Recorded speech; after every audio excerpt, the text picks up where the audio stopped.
Well, good. Well, good morning, ladies and gentlemen. As you know, my channel name is Astronomy in 10 minutes, and my name is Jatin. So, just like ever, let's start our today's video with title Big Bang, Creation of Everything. Too easy to understand, I divide video in three parts. First, I give you a definition that I made by ourselves, and this definition is so small. And in the second part, I tell you everything about Big Bang and gives you its correct explanation. Okay, and in the third part, I tell you about history. I am going to say how this theory come in existence. I hope you can understand what I mean to say. Okay, so let's start our first part, definition that I make by ourselves. Okay, so according to me, Big Bang is an explosion that happens in space almost 13.8 billion years ago, from which our universe forms. And in this explosion, two types of matter comes out, that is matter and antimatter. Actually, one more type of matter also comes out, that is dark matter. About dark matter, I tell you about in our next phase. And four fundamental forces come out, that is gravitational force, electromagnetic force, weak nucleus force, and strong nucleus force. Okay, so let's go in our second phase, that is correct explanation of Big Bang. According to scientists, Big Bang theory is a show how our universe come in our current state from our initial state. In our initial state, our universe highly dense and its temperature is highly high. It's much high that atoms cannot able to form in that universe. And if I tell you about its detail, so in current there are almost a whole team that is working on Big Bang theory. That happened 13.787 billion years ago. It's a correct time in which Big Bang happens. Okay, so in start, there are almost two types of matter come out, that is matter, normal matter, from which you and me and everything forms that we are see, and second is antimatter. Antimatter is completely opposite to matter. Actually, antimatter is just like matter, only the difference is its charge is opposite. Okay, I hope you can able to understand what I mean to say. And with this four fundamental forces, that four fundamental forces is gravitational force, electromagnetic force, weak nuclear force, and strong nuclear force. Let's understand these forces in some detail. I'll just give you a simple definition of these forces, because differently these four forces have a long history. And in fact, these forces teach you by great professors in college. Okay, so first force is gravitational force. So in short, gravitational force is the force that attract one particle with other. And according to Newton theory, if we can calculate force by a simple equation, that is F is equals to G m1 multiplied by m2 upon d2, where G is equal to gravitational constant, m1 is equal to mass 1, m2 is equal to mass 2, and d2 is equal to distance between both masses, and F is equal to gravitational force. And now let's talk about our second force, that is electromagnetism. It's the force from which you can do so simple experiments. For example, the magnet from which you play with is also work on the force of electromagnetism. And maybe you all know about electromagnetism, so I don't need to tell you about more about electromagnetism. So let's go in our third force, that is weak nucleus. Weak nucleus is the force that is present in small things in a small scale. For example, as you know that banana is emitting some radiation, but that radiation level is so low, so the radiation that is come out from that banana is example of weak nucleus force.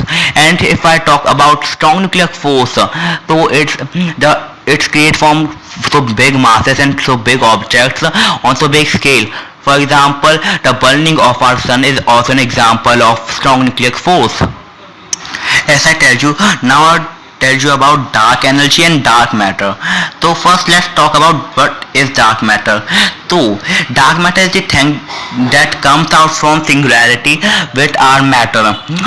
You can call dark matter completely opposite to everything. It means the main work of dark matter is to attract things. It means it's just like gravity.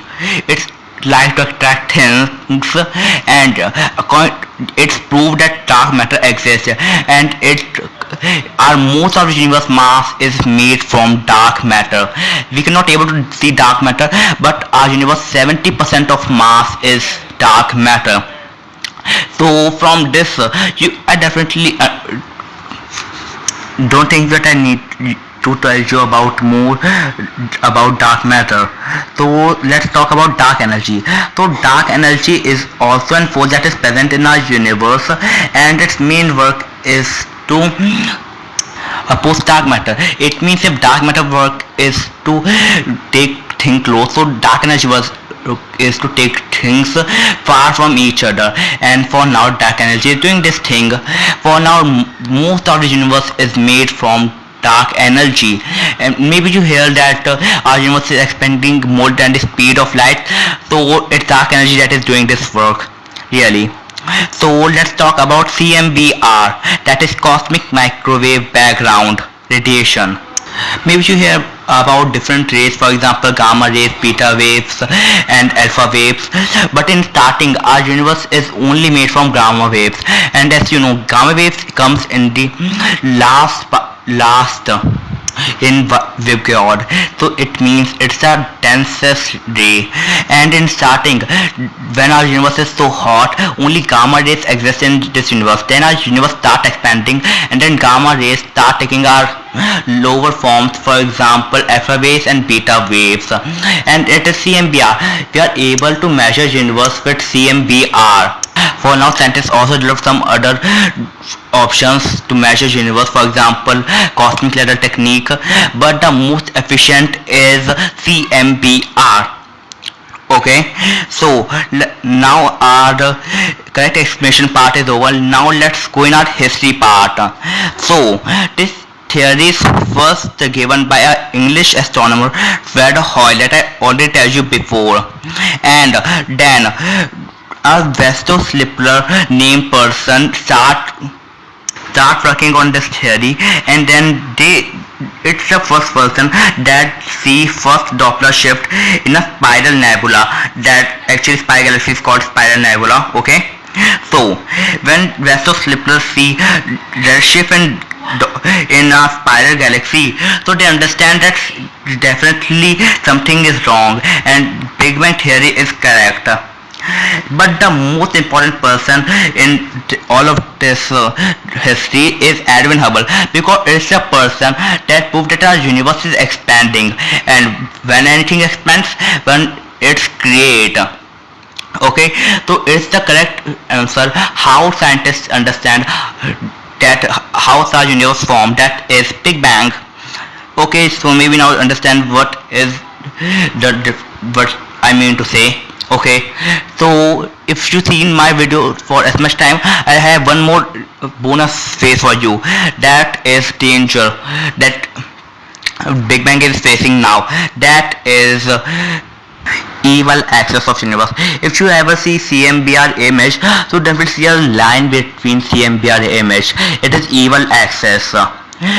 According to Big Bang theory, our universe is homogeneous. It means it's expanding everywhere in equal distance, in equal mass distribution.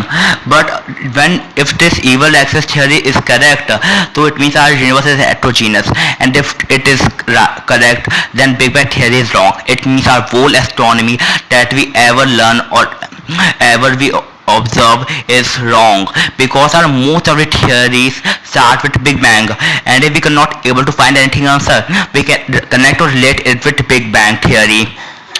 But if Big Bang theory proves wrong, our whole astronomy completely destroyed. I hope you can understand what I mean to say, how big danger it is. So now I don't have anything to tell more, that's why now I'm leaving. Astronomy in 10 minutes signing out.